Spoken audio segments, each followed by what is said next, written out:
right, hello students of NKT. Welcome to the next episode of Test, Don't Guess. I am really excited to have Ty here. He is an integrated trainer and therapist, owner of One Body Pain and Performance Solutions up in Dorado Hills. He is also an NKT instructor. Thank you so much for being here with us today, Ty.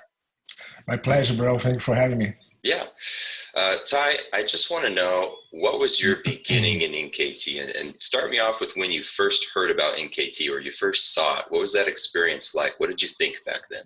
Right. No. Yeah, that was a great experience actually, because I just kind of saw it randomly, a post on the Facebook, and right away it spoke to me. I was thinking on those lines of compensations and trying to figure that stuff out with my clients, and upper cross and lower cross syndrome and all over that stuff. And so it's one of those universal things that just came in the right time. And I saw the post and I immediately contacted David actually. And I was like, hey man, do you teach this stuff? I have to learn it. And he was like, yeah, I teach that stuff. Go up to look up on my website and see where my workshops are. And I was like, perfect. I'll get right back to you. And then I went and looked it up and there wasn't anything local. And I realized that he was from the Bay Area and I'm in Sacramento. So I was like, hey man, are you planning on teaching a workshop locally here anytime? Because otherwise I will go to the nearest one. I have to learn this stuff right now. And he was like, wait a second. And then maybe half an hour later, he got back to me and he said, go look it up. I just created a new workshop coming up in the next couple. At that point, I think it was just a couple months, 2 or 3 months down the road. And I just waited because I wanted to take it locally. And then I made a point, so I'm going to see him. Back in those days, the workshops started actually on Friday nights, and then it went through the weekend.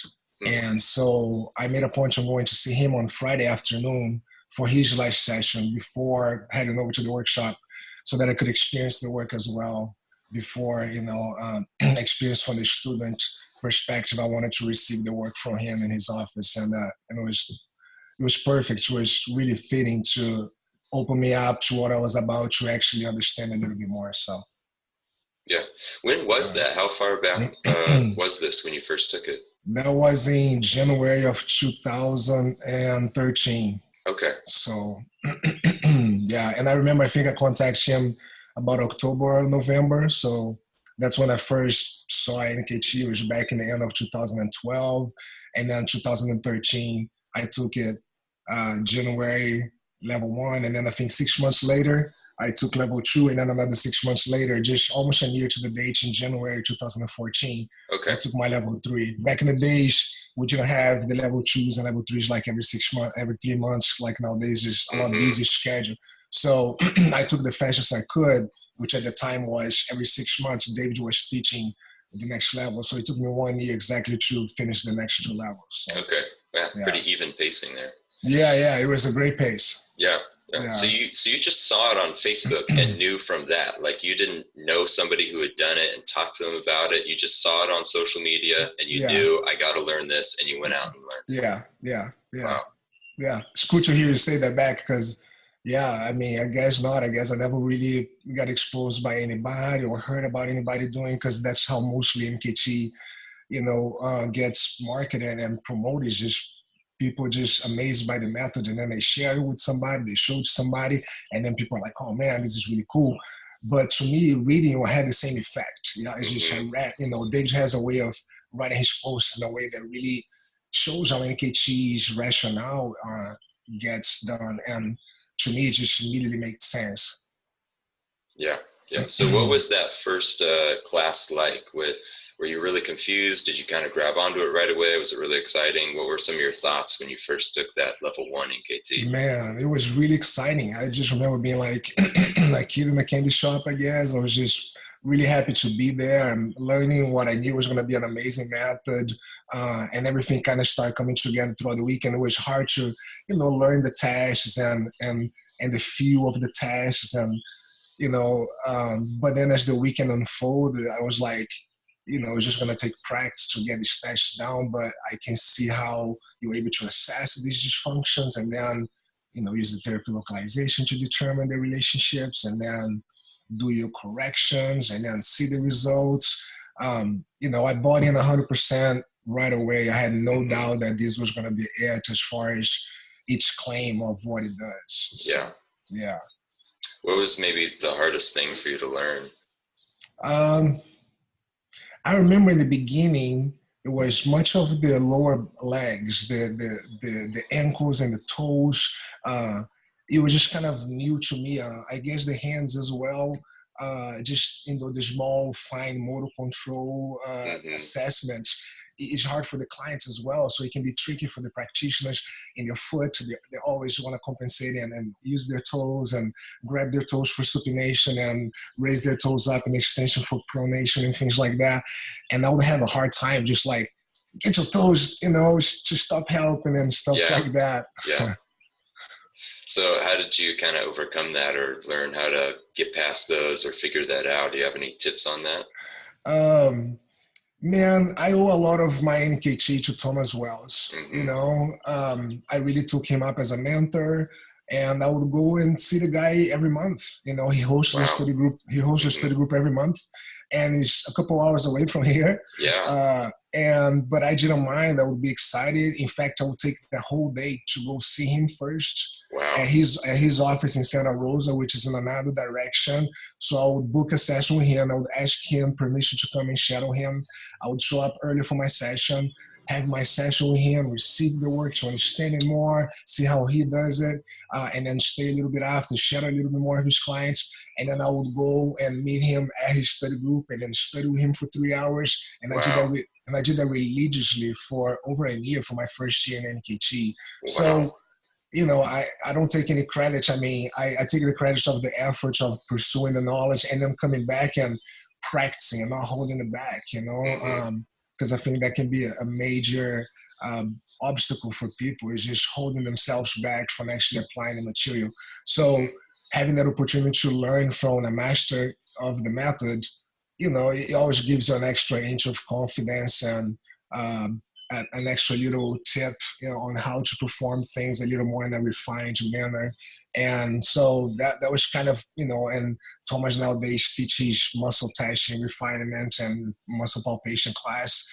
So he has always had a real close attention to these tests. Hmm. So I was really lucky to learn a lot of the refinement of the tests from him, along with the rationale of how to apply and how to think in this local manner, and in the context of the NKT method. So Hmm. Yeah. yeah. So you really threw yourself right in. I mean, that's a lot of commitment to make that drive and spend all that time with Thomas and really learn all that material. Wow. Yeah, and I would also get together with practitioners. Back in the days, there wasn't really anybody here. We have a lady here, a local Donna Woodward, that has been practicing AKT long before I have, Hmm. but she wasn't really like, active in the community. She's just practicing on her own. And so when I Hmm. started, there wasn't anybody here. I didn't even know of her back then, and there wasn't really anybody around. So I just started my own study group here, and then people start taking the methods and the workshops and start coming to see me to participate in in the study groups. And then from there, it just having to teach people really put me on the spot to know this stuff well as well. So that was also a great experience to teach a study group, to really have to know my stuff and answer questions and deal with the same challenge that I had dealt with earlier, Yeah. and refine people's tests and learn what are the mistakes that people commonly make and avoid them myself, which, when you teach, you learn a lot as well. So that was a huge part of the process as well, was putting myself in the spot to teach, being flexible with the method as well. And NKT is very flexible. You should make it your own, and make it fit your style of work as well. So I also embrace that side of NKT to make it my own. So Yeah. yeah. Yeah. Yeah. That really, you have to know it and really have a lot of confidence to suddenly switch over to teaching. And that's great that you could gather people to sort of form a study group. That's really cool. Yeah, it was great. It was very supportive for me as it was for them. So Mhm. yeah. You said that you kind of learned what some of the mistakes people made and how to overcome those yourself a second ago as you were teaching and learning more. But what are some, as you know, you are a teacher of NKT, you've done the study groups. What are some big, just common mistakes that you see people make that maybe you could share with us, and how people have learned to get past those? Right. Um, Testing is what NKT is all about. So people have to just really refine their test and learn that we test in a curve, as a circumference line of action for that test to take place. So I see a lot of people sometimes just use poor leverage or incorrect leverage during their test. They're not using that curve, that every joint that they're going to be testing. Excuse me. It should be challenged at it. And so, for instance, a neck flexion. If you have a client raise their neck off the table, and if you press the neck straight down onto the table, you're not testing the flexion of the neck. And what you see oftentimes is that the client will end up using their extensors, the SCMs, but they're gonna use the extensor ability of the SCMs, and they're gonna create this extension to pass that flexion test. But if you challenge them at a curve, they won't be able to do that. Yeah. So that's one of the main things that I see new practitioners not realize, is that everything that we test, test it at a curve.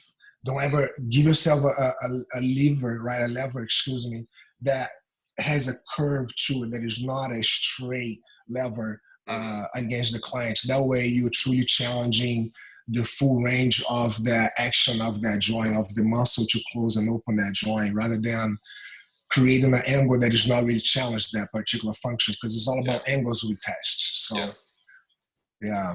Was that a hard thing for you to learn, is just like the refinement of testing and how to do all the exact precision of movement and cueing the clients and things like that?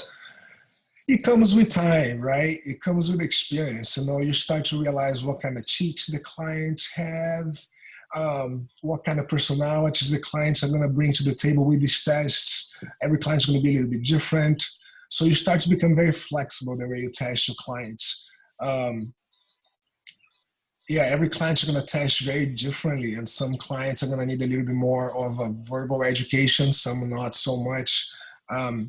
But the test themselves, so the test can end up being challenged because of the client. Even though you may be applying the test at a curve, the client is engaging at a different angle. And so you have to educate the client on how you are testing them as well. So, testing at a curve wasn't so much the challenge as much as making sure that the client is lining up in the way that I'm challenging the same vector. So I understood the concept of testing at a curve early on, especially because I would teach study groups and I would see students not testing that way. And I was like, and I picked up on how interesting that was. And then I would go to TA workshops and I would see practitioners, even practitioners that are taking level 2 or level 3, sometimes still not necessarily really focusing on those curves. And so for me, that wasn't as hard as it was bringing that to the table with each client, because the clients are going to test in all kind of funky ways, So the concept was easy is what I'm saying, but the application not so much. Yeah. So how do you start off with a client when they first come in your office? I mean, you kind of talked about how you had to educate a client and kind of cue them well. How, when somebody comes in and they don't know anything about NKT, what's some of your introductory explanations of it, or first things you might do with them? I find that the first portion of your session for the very first time client, it's golden time for you to really sell the client into this work and have them fully buy in, so that they will also do their portion of their homework and all of that. Clients oftentimes have no idea what is about to take place unless they have experienced this work with somebody else, or maybe some similar methods that also taps into the brain the way we do, and use feedback and output and those things. But for the most part, clients have no clue about what is it that we're about to do. So getting them to buy in is very important, so that they can relax on the table, trust their work, and allow you to do the tasks in a way that you can do it in the best way possible. So, however, you don't want to overwhelm the client with too much neuroscience education either, because they're just at your place to get better and feel better. Some are going to appreciate and understand a little bit more than others, obviously. So I try to give them a very basic idea, And all I tell them is I say, look, we're going to look for compensations. And nowadays, everybody relates to the word compensations. Everybody uses it. Clients sometimes will come in themselves saying, oh, my hamstring is locked up because my glutes not firing, because their trainer maybe told them or something like that. Mm-hmm. So this idea of compensation, it's very common. Everybody kind of understand that the body develops these compensations and whatnot. So I say we're going to be looking for those compensations. We're going to be doing an assessment of how your muscles are firing. And according to each position that I place your body, I can assess how each muscle is firing. Some muscles are going to be firing better than others. And so we're going to be looking for that information. Once we find that information, we're going to do the protocol that I do to reverse this compensation and reset your neuromuscular system so that things are in balance. Mm-hmm. And that's kind of the intro into the work, so that they understand that we are working with information in the brain and the body to create a response from us. So we're going to ask the body questions, and then we're going to get those answers and create a strategy for the clients to eliminate that problem. Yeah. And it changes a little bit from client to client, depends on the personality. If you have a client that you notice on the intake form that they are an engineer, you can use a more, mechanical, so to speak, kind of language with them, and they're going to relate to that right away. If you have a massage therapist coming to see you, if you have a hairstylist, try and use an analogy that they relate in their world. Their eyes opens up and they look at you and they're like, oh, okay, you just spoke to my brain. Like, I understood what you meant. You know what I'm saying? Right. So, how to read your client and understand from their perspective. Yeah. Excellent. Yeah. Because the client's coming in from their own world, like you said, from their own perspective. And so, speak a little bit different to each client to make it fit their patterns of thinking and understanding, so that they can grasp the work the best that they can, so that they can be the best clients that they can be. Mm-hmm. As far as like intake forms go and just things you might do with clients before they come in, do you give them any kind of explanation of NKT or just, you might give like a basic explanation of your work, but do you just kind of let people come in without any clue of what they're going to do with you? Or do you kind of give them like an explanation before and prep them before they ever see you, like through emails or phone calls or things like that? No, you just let them come in and see you. Yeah. Okay. 99% of my business is word of mouth referrals. Okay. So clients are going to come in, refer to me, just knowing that I deliver good results. And they may or may not have heard a little bit about what I do. And so I just let them come in, and then they're each going to have their own reactions. Some are funny, some come in and they're going to joke. I'm sure you have heard about it. And so many members of our community have heard. They come in speaking about voodoo and magic and stuff like that. I just come in and say, oh yeah, I've heard you do something similar to these, and I've experienced that, and so I'm interested in these, or I have no idea what you do, I just heard that you're good, or I just let the clients walk in on their own. Just it's a good, I think, feeling for me to know that the clients walk into my office, just not knowing what I do, coming for me, right? They're being referred to me. But then once they're here, then, we need to help them understand so that they're not just kind of clueless going through the work either. Right. So giving them a good oral, just quick description of what is it that we're about to do, without getting too technical, too much of the details. And then you can do that later throughout the session as well, as you are, I like to be very conversational with my clients. And so as the session is unfolding and you're getting to know the clients and building a rapport, and as you're doing the work and as you see how they're reacting, you can maybe tell that they're having a really good time with the work, and you can start kind of talking about it in a more relaxed way. Maybe the clients are kind of skeptical on your table and they're like, I'm not feeling this, man. The whole, oh, you push harder, oh, you didn't push as hard, Right. And so you should be educating the client at that point. Don't let the client be on your table skeptical either, right? So then try to get a read of the client and how should you continue to educate them about what is it that is taking place, so that they can understand how legit it is, right? And make whatever analogy is necessary, right? I have all these lights that I have on my ceiling here, these long lights. And so I'll show the client, see all these lights. It could be that some of them are a little bit dimmed down. It could be that a little bit of them are super bright. that would be an imbalance, and that wouldn't be good. That corner would be dark, that corner would be too bright. Mm. And so, an electrician or the right, adjustment or the right light bulb or whatever can fix that, right?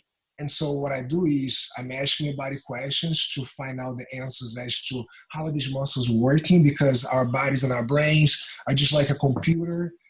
It comes in with pre-programmed programs and apps, and then you can also upload whatever more programs you want throughout your function, your use of the computer. Our brains are the same thing. This is the computer, and it comes with pre-programmed, encoded motor control, and through our bodies, just like the computer sometimes get a virus or gets a problem, and the internet speed goes down and it's not the same anymore. You got to have a technician come in and clean up your computer and get the computer working again. We're doing the same thing with the greatest computer there is, that created computers, and Right. so the clients kind of get humbled by that as well, just kind of helping them understand that it's not really that they're hard to believe. Think about their phones, right? Depending on where they are with their phones, they're gonna have 1 or 2 or 3 bars of connection. So the muscles themselves are just soft tissue and receiving information from the brain through the nerves. Clients can understand that. Muscles are just soft tissue. They get information from the brain through the nerves. Well, if the information somehow becomes skewed, the function of that muscle is going to become problematic, Right. sort of dysfunctional, right? And Right. so we need to access what's happening in that tissue, communication with the brain, clean up the communication so that the brain can actually get the muscle to work at its full capacity again. So all these different kind of ways of using analogies for a phone, a computer, whatever it is that you find that is gonna get your client to be like, kind of moment, where they just there's just no denying after that anymore. They just understand their work at a deeper level, rather than you just pushing away their bodies and putting your hands here and asking them to do this stuff. Yeah, those are gentlemen. great. Yeah, great explanations. Thanks for sharing those. When you do start your actual tests with people, are there certain tests that you always kind of start off with as like your preliminary tests, or just kind of regardless of what they have going on, you do these certain sets of tests, or do you kind of go straight to their complaint, or what are some things you always, or maybe you never would start with in your testing? Never would start. That's a great question. For a first-time client, I like to always introduce the clients to the work. So I'll say, look, I'm going to give you an example of these muscle assessments that I was just telling you about, right? Because my clients come in and they fill out the intake form, and I say, so give me as much information as possible, and then I'm going to interview you a little bit afterwards. So the clients fill out all this intake form.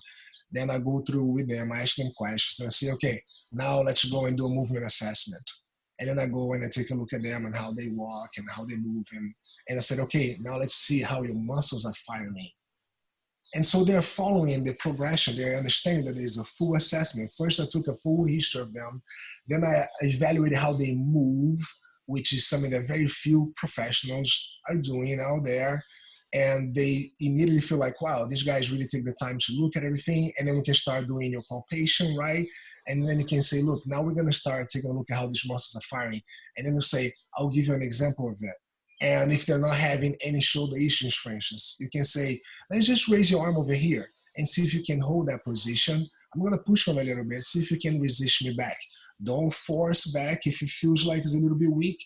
There's just some disconnection that we're looking for. We're going to find that information and then figure out how to correct that problem. So don't hold, and then you can say, don't hold the breath, right? Don't use any other muscles. Try to just raise your arm and hold it here. And if they're raising their shoulders or something like that, you kind of clean that up, or maybe walk away from that, because that's kind of showing you that you try a couple of times and they keep doing it.